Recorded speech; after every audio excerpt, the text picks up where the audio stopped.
Hey everyone, welcome to my channel Learn. Today we will going to discuss the anatomical features of the C7 cervical vertebrae.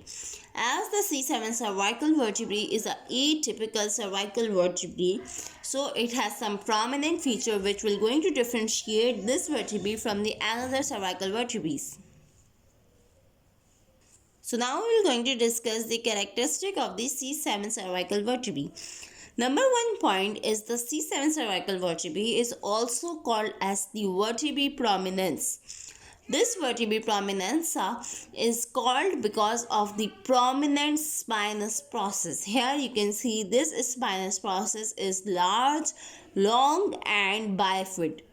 Inferiorly, here you can see this spinous process is long and bifid.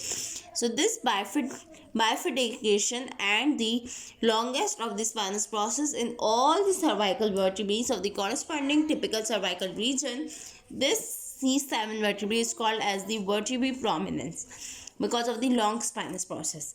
Another feature that will you find in this C7 cervical vertebrae is the presence of a small vertebral body and a small vertebral foramen and large vertebral body. The intervertebral foramen is somewhat smaller than the vertebral body. The vertebral body is larger and mostly wedge shaped. Also, the spinous transverse process. The transverse process of the C7 cervical vertebrae have the small foramen transversorium as compared to the atlas and the other typical vertebrae. So this foramen transversorium is usually or typically not present, or it may be bifid or usually present in a single pair. So this foramen transversorium has an important feature that it will only going to transmit the small accessory vein.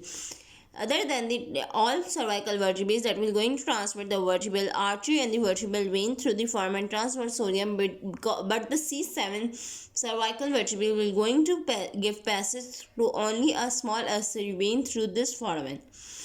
Also, the transverse process is somewhat different from the other cervical vertebrae, and the spinous process is large and longer. The vertebral body is large and the vertebral foramen is somewhat shorter. So, this is the C7 cervical vertebrae.